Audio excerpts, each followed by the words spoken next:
Hey everybody, this is Steve Bailey. And Cassidy Harris. And we're Realtors with Century 21 Preferred, offering you modern real estate solutions. You're listening to At Home in North Iowa. Really excited to have Scott Moorman of Moorman Clothiers on our podcast today. Yeah, he talks about his building in downtown Mason City, things that he offers. Used to be in the Frank Lloyd Wright Hotel. Yeah, the buying process of buying the merchandise. It's pretty neat. Yeah. So thanks for joining us. So Cass, let's talk about inspections. We encourage all buyers to have inspections on a property, but Definitely. we need to make sure that the buyers out there know the ramifications of what they're asking for. So let's talk a little bit about that. Okay, so first of all, I have a lot of buyers confused on potentially the process. You have an appraisal, and then you have a inspection. A lot of buyers, they hear the lender say something, we're going to appraise your home, which is basically like an inspection of your home. They're totally different. So appraisal is just determining the value of your house. Yeah, that the lenders are willing to lend you what you're buying because the home is worth it, basically. But I have a lot of buyers saying like, well, can't I just do that? You totally can. Not recommended. You should get an inspection too. Right. So actually, talking about appraisals, we're going to go one step into that too. So there's appraisals, and then there's also assessed value. Yeah. So if you go on GIS, and you're going to find the assessed value of a property, that does not actually mean that that's the value of the house. That's what the city taxes you on. Yeah. Okay, so that's for tax You purposes. want your assessed value to be lower. Don't fight that. That low If they keeps your try to taxes come, low. don't let them in.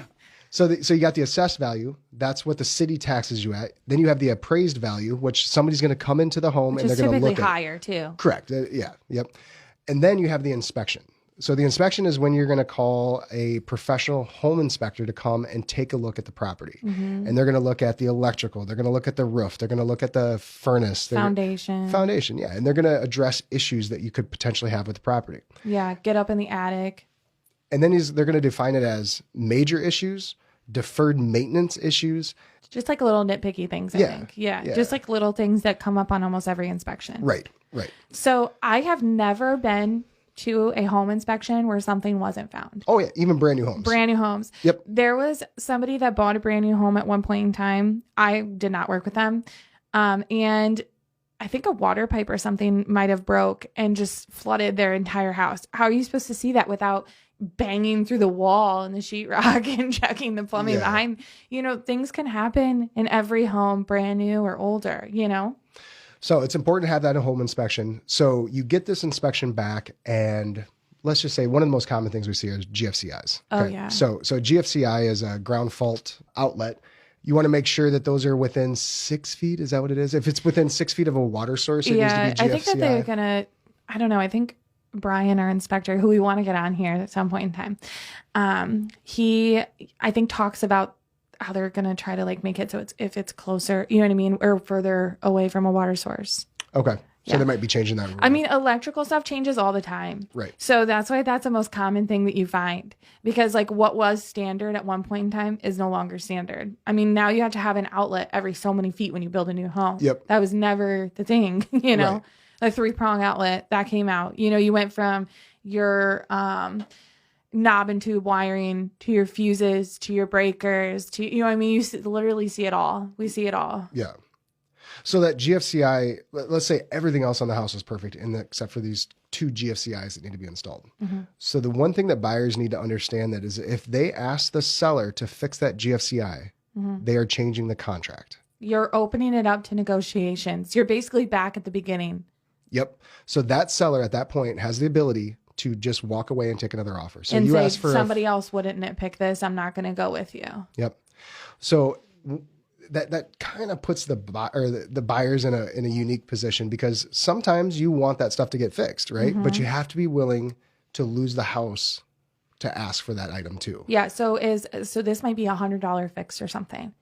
If you hired it done, which you should, totally recommend that. But this might be $100 fix. Are you willing to lose the home over $100 fix? Yeah. And some people are. Yeah. which is fine. Some people are going to be like, no, I'll just have it fixed. It's not a big deal. So, then you have a roof. Okay. So you look at the roof when you buy the house and the roof looks good. And the inspector gets up there and says, the roof's actually shot. And well, that's $10,000 or $15,000. That becomes a big chunk of change. And if you're a first time home buyer and you're using a lot of your savings for your down payment, you might not have that $15,000. So at that point, that's a really good thing to ask for the seller. And then you can negotiate it out. But, we want everybody to have a good experience in their home buying process. We want to make sure that you know the ins and outs of these inspections and especially the inspections requests. Have you had any horror stories with inspections lately? Yeah, I always have horror stories with inspections. I think everybody always thinks that inspections are, as a seller, they're daunting. Because even though you've lived in this home for however many years, you're always so afraid of what they're going to find. I mean, they're digging through everything in your house, I had a transaction here recently fall apart because the buyer asked for a few things. There was another buyer that was willing to buy as is. No problems. We went back to that buyer. Nope, I'm fine with all that. Yeah. So the sellers are just like, yep. So that first buyer was out. Yep. That first buyer was out and they went with somebody else. Yep. And we're seeing that. And we want to encourage all you buyers to get a home inspection done. Yeah. And weigh the pros and cons of what needs to be done to the house. So we're not saying that you shouldn't do an inspection, that you shouldn't ask for something, but you just got to weigh those pros and cons. Just educating you, because I don't think everybody realizes that, the inspections are not necessarily to nitpick the seller on things. You're going to find something on every single home. Yeah. I've literally never got inspection done where something wasn't found. But it's like, it's like you said, are you willing to lose a house over it? Because I don't think they realize the second you ask for something, you could potentially lose that house.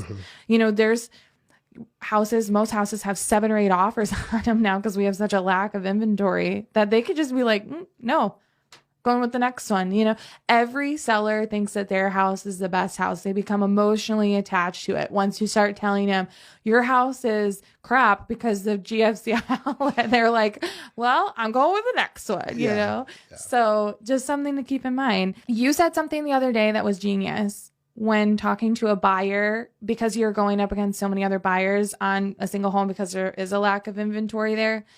What are you go in with your initial offer at what you're willing to lose the home at?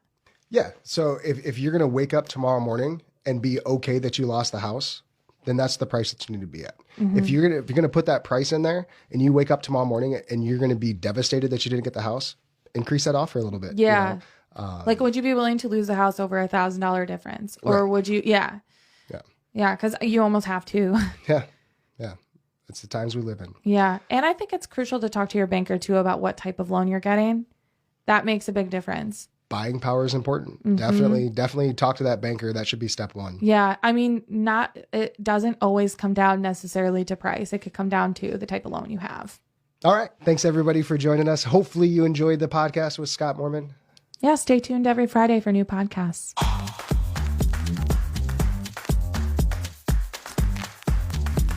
Hey, everybody. Thanks for joining us today at Home in North Iowa podcast. We're excited to have Scott Moorman with us and kind of tell us his story about why he chose Mason City for his business and a little bit about himself. Scott, welcome. Thank you.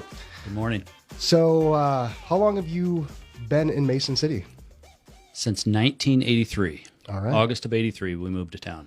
Okay. What brought you to Mason City? Gildner's Clothing. I was in a clothing store in Boone, Iowa, where I'm from, and I was 23 years old, and they offered me a job. I'd gone as far as I could down there, and we pulled up and moved to Mason City for a $14,000 job. It was a $2,000 raise. That's great. So those of you that don't know Gildner's was kind of the Moorman's Clothier back in the day. It was downtown. They were in business, I believe, right at 100 years or real close to it. And great store, and it brought me to town and really opened my eyes. Mason City's quite a bit bigger than Boone, so we really enjoyed that part of it. And so here we are, how many years later? Perfect. What ended up happening to that store? It went out of business So there's a story with that one. So Rob, the manager, was my boss. And then I left. I was gone for 5 years, opened up my store. We met at a chamber morning meeting. And I said, Rob, why don't you stop over after work? Because we were really good friends and neighbors. And at this point, you guys are now competing against each other. We are competitors. Okay. And I offered him a job. So we talked for about 4 months, every Thursday night, and a 6-pack of beer. We were both closed at 8 o'clock. He'd come over to the store, and then we'd walk home together because we were literally across the street from each other. Uh-huh. And Thanksgiving, he told me he was going to come to work. So his boss, he told his boss, and he said, I'm not going to compete against you and Scott. And so he said, give me 60 days and we'll close this store. And so he stayed with them for 60 more days and helped close their store and then came to work for me. Okay. And how long did he work for you? 11, 12 years before he retired. Nice. So it was awesome. That's having somebody with that background come to work for you when you're starting off. Oh, absolutely. It's going to be invaluable. And he taught me a lot when I was at Gildner's. I was there for 5 years. Yeah. And so it really worked out very well. So when you first started off, were you in that really unique location? I don't know. There's something there now. I can't remember what it's called. The Frank Lloyd Wright Hotel. So was that your first spot? That was, yes. I bought the Quinn's store. It was Eddie Quinn's. And we were there for 15 years. I didn't own that building, but I rented it. But then I bought the building beside it, which now holds the tapas bar. Okay. Like the quarry? And then I've also bought the quarry building. Oh, okay. So I owned both of those for quite a while, and we had part of our clothing store in where the tapas. Because that's where the women's portion was. Yeah, I remember. Suits and tuxedos in one part of it, and then the women's in the other part. Yeah. Okay. And then owned the quarry and leased it to, at that point, it was the Ellsberries, Todd and Rachel. Okay. And it was Deja Brew. It was a coffee shop. Oh, I remember that. That was Seattle's best coffee. Yep. So you're inside the Frank Lloyd Wright Hotel, and I'm assuming one of the motivating factors for you to move was is that when they were going to redo the hotel? Well, yeah, they were in the process of and had been talking about it for quite a while. Okay. And so in that time frame, I purchased the building that I'm in now, which is right across the street. Correct, and rented it to Val's Specialty. And then there was a couple other places where the Happy Donkey was. I rented that also. But yeah, we were there knowing that was going to come down the line. And then, they said, hey, let's do this. And so went to the city. You and I were talking about grants and what have you. And the city gave me a $100,000 grant, forgivable grant, as long as I stay in business for 10 years. And the reason they did that, I was walking away from a 10-year lease out of this building. Yep. So I had a lease set. My goal was to stay there. But with the Park Inn, I wasn't going to stay there no matter what. But they gave me that grant. So that was a forgivable grant over 10 years. And they also gave me a low-interest $100,000 loan because I put over $350,000 into that building. And when you think about that, so you buy the building, you have all those reno costs, and it's difficult when you're a smaller shop to be able to do that. Absolutely. All in one shot too. Yeah. It's not like you're doing a little bit this year and a little bit next year. So that's really neat that the city was able to work with you and make that happen. And now you have a beautiful storefront. Yeah, it worked out awesome. Susan and I kind of designed it, looking at the old pictures, and tried to bring it back as original as we could. Yeah. And speaking of Susan, Susan is your wife, yes, and definitely your business partner through this entire process as well. Do we get to see her in the shop as well? Absolutely. Well, you see her every day because you're looking at the windows, and she does all the mannequins, the displays throughout the store. We sell it. We don't put it back on, because it never looks the same. So she does that. She buys for the women's, and she's in the store selling once in a while. That's not her forte. She loves to be in doing the displays and things like that. And when she's in there, she's obviously, and she's always, talking with people. But yeah, she is definitely my partner.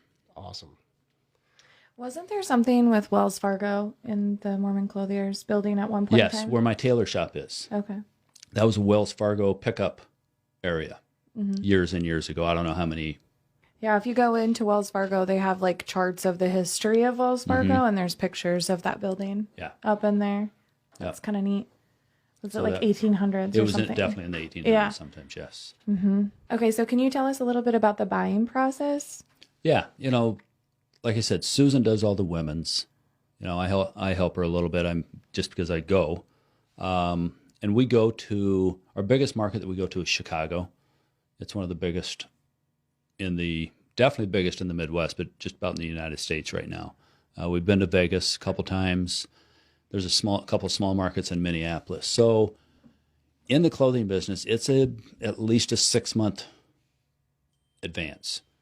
So we just finished fall in February. So we bought fall merchandise start to come in August, September, October, November. And so it's you're at market and there's hundreds of vendors. And you're kind of walking up and down the aisles and looking at product. And obviously there's a lot of them that I know, but there's some, you can't know them all. So you sit down, look at the product, look at the quality, look at the price, and then can we sell it? And the trends don't change a ton, but all of a sudden every once in a while we'll be walking down and we'll just say, we got to have that. It's different. We like stories behind merchandise. We have a jean line that I know Steve has tried on, the Trinidad 3. Mm-hmm. It's a jean company. It's a Marine vet that started the company. Every piece of product that's on that jean is from the United States. It's made in the United States, and he hires Marine vets, and he gives money back to Marine vets. So it's an awesome selling story, and we really like that as long as the quality's there and the price isn't outrageous. We're gonna go after things like that. There's another line called the Normal brand. It's out of St. Louis. It's a young guy that he's probably 35 now. He was walking around with shirts with the horse on it or the fish on it, and he said, "I just want something normal." That's how it started. Mm-hmm. And it's neat. It's got like a bear. Yeah, it's a bear from the Missouri state flag. Yeah, as his emblem. I mean, so you just want stories, and that's kind of the buying process. Quality, number one. Price, number two. If the quality's there, the people will pay the price as long as it's not astronomical. So speaking of kind of some of the products that you have, and so Cass, you've probably had stretchy clothes for many, many years. You got to put on pants. What are you trying to get at? Pants that have stretch. I've had 2 kids, Steve. What have you done? What's your superpower? Fair enough. So you got to wear leggings and, all, like women's clothes. Are you jealous? Yes, I'm totally jealous of leggings. He's not anymore because he can wear them. Yeah. So that's one of the neat products that they have for men is if you see me in a button-up shirt around town, it's probably a Mizzen and Main shirt. And it's a button-up shirt that has a ton of stretch that I can wash in my washing machine and hang it to dry, and it's super comfortable. And Scott, I think I bought my first shirt maybe 4 or 5 years ago from you from that brand. Yeah. And I transferred all of my shirts to that because it's just easy. They wear really, really well. It's an awesome product. And like you said, you can pull it out of the dryer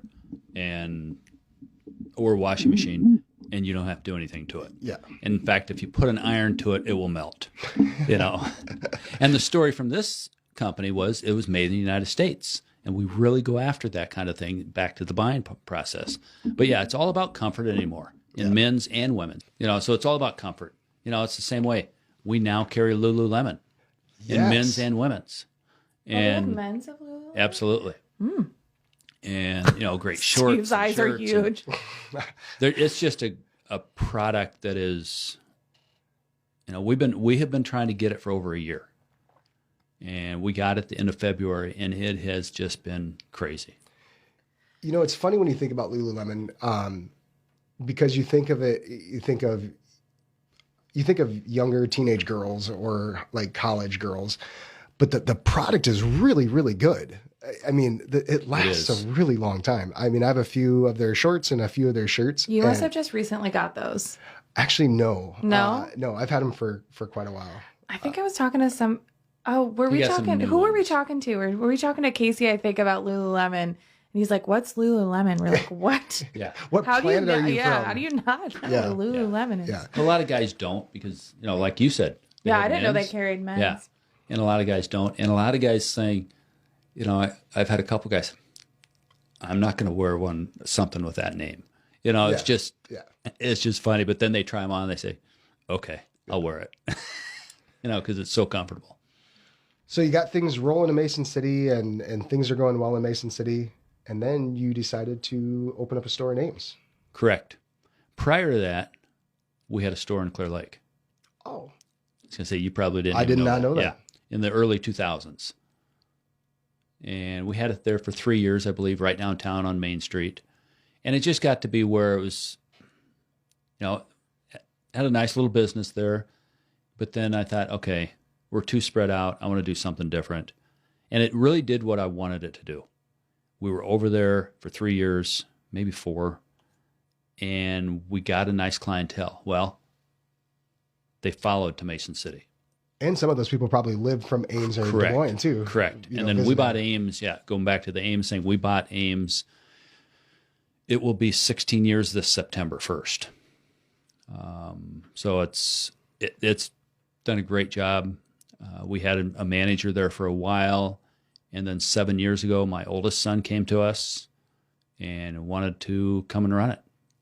So he's been in it, and ever since it's just been awesome. You know, the business has grown to an area where I knew it should be. Prior to that, it was just kind of hovering on a certain number, and you know, but it's really worked, and Justin loves it, and it's awesome to work with your son every day. So you got Justin running your Ames store, and then your son Connor works for a company called Johnson & Murphy. Correct. And they make shoes. They make shoes, and he is a designer for them. So if you get a catalog from Johnson & Murphy or come into Moorman Clothiers, half of these shoes that we carry at our store are designed by my son. And it's awesome. That's a really, that's really neat. It's really cool. We call them the Connor Moorman shoes. So it's fun. He graduated from Iowa State. It'll be 3 years ago right now. And he started 3 years ago in September. That's got to be pretty cool. Yeah, you know, look at a shoe and see that your son designed it. Yep. Is that what he went to school for? Industrial design is what he went to. So he could design this microphone or whatever he is into. And he's always had a fetish with shoes, boots, that type of thing. So his senior project at Iowa State was snowboard boots. And he had talked to Burton. They'd contacted him about a job, and you know, it's just Johnson & Murphy worked out. He's in Nashville, Tennessee. Okay. Mason City, Iowa, the middle of everywhere. Yep. So kind of circling back to the Frank Lloyd Wright Hotel. So you moved your store, the hotel got completed, and I'm sure that probably opened up some clientele opportunities for you, for people visiting Mason City. You know what? It really did. You know, when people come in town and stay at the hotel, they love to walk around, and you know, we give them a little coupon over at the hotel, and you know, they come in. Yeah, you know, not necessarily always shopping, but just to see the building. They love the building. You know, if they're staying at the hotel, they like architecture, so they like our building also. So they kind of come in, take a look around. At that point, it's our job to sell them. Mm-hmm. You know, talk to them about the merchandise and get them interested. And we've mailed things all across the country that, you know, when you're traveling, you don't a lot of times want to haul things. So they'll buy it and we'll ship it. So it's worked out really well that way. You should have Steven to sell his shirts. I hear about those shirts almost every day. That's because they're so comfortable. He tries to convince my husband to get them every time he sees them. He should. Yeah. Look how stretchy this shirt is. And then above your building, you decided to build, or you redid it and did three. Do you have 3 condos up there? There's Or three apartments. There were 2 prior to doing the construction on the building. There was a 2-bedroom apartment right above the corner of our building, so it looks out straight over the park, which is a beautiful setting. Then there's another smaller apartment, and the gal that has been in that apartment says she's never leaving. So, and she's been there for 15 years. Nice. And then we decided to build a loft apartment. It's just a straight, there's actually 3 levels to it, but it's about 1,500 square feet and there's no doors in it. It's a big apartment. Yeah. No doors for the bathroom? Nope. Oh, all right. Better. So it's, Better it's not just, go number 2. yeah.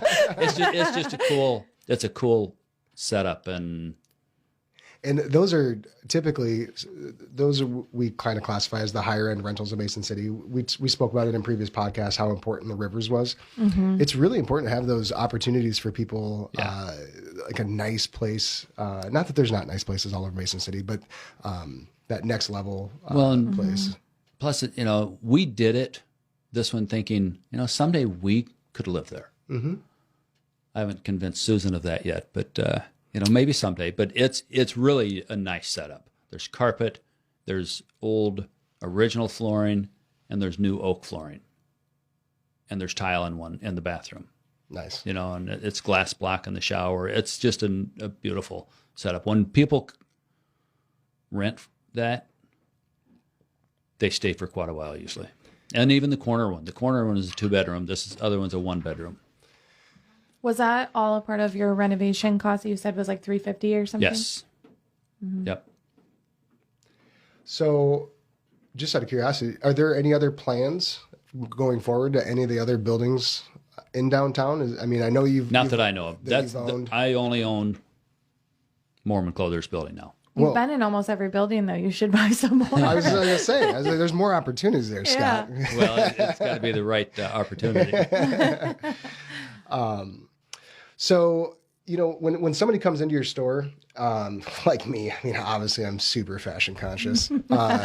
But I'm going to throw Casey under the bus, who may or may not be as fashion conscious. Do you enjoy working with somebody? He's going to come after you after this podcast. It's okay. I'll buy him a Truly. It'll be fine. You'll buy him a shirt. It'll be okay. See, it's a win-win for me. Yeah. No, but do you like working with somebody that is very fashion conscious, or do you like somebody coming in with cargo shorts? Not to offend anybody that wears cargo shorts. Joe's sitting out there like, what of it? Wait, what, you don't shorts. like my cargo shorts? I look at that as a challenge. Yeah. And both of them are challenges, because who knows how much fashion the guy really has or wants to be in, and the other guys, it's just kind of fun to get them out of those and into something a little more fashionable that looks, that just looks better and fits better. Fit is really important. It's huge. And the thing is, at our store, we're not going to sell you if it doesn't fit. I'm going to say, you know what, we need to try a different style, or we need to try a different pant. You've been there. I'm going to tell a quick story from way back in the day. So when I first got into real estate, it was about 15 years ago, and I was larger back then. So I wore clothes differently back then. I wore pants lower because it was more comfortable. As I progressed and lost some pounds. You wore pants lower when you were bigger? He couldn't pull them up. Oh, I was going to say, after every kid I've had, the pants get higher and higher. It's different for guys. It is. Okay. Yeah. It's a push down process. Yeah. So Scott has fortunately been there for me as my body has changed and got me in the different clothing throughout the process. And that's been super, super helpful, because I'd be like, no, these don't fit. And it's like, Steve, you don't wear your pants like that anymore. You need to bring them up, and there's lots of tips and tricks, and it's been neat. Scott's been invaluable to me. And that's part of the challenge, is what makes it fun. When a guy walks out of there feeling good. Mm-hmm. Mm-hmm. So I hate to like throw other stores under the bus, which is totally not what I'm trying to do. But my obviously not fashion conscious husband, according to Steve, goes to Kohl's for a lot of his stuff. But like Steve said, they don't fit as nicely as what you might be able to find at Moorman. So like, how does that compare to like how could you sell yourself? Like people should come to you over, you know what I mean? Like a Kohl's. Well, they got to come in and feel the fabric, try something on, and see the difference. And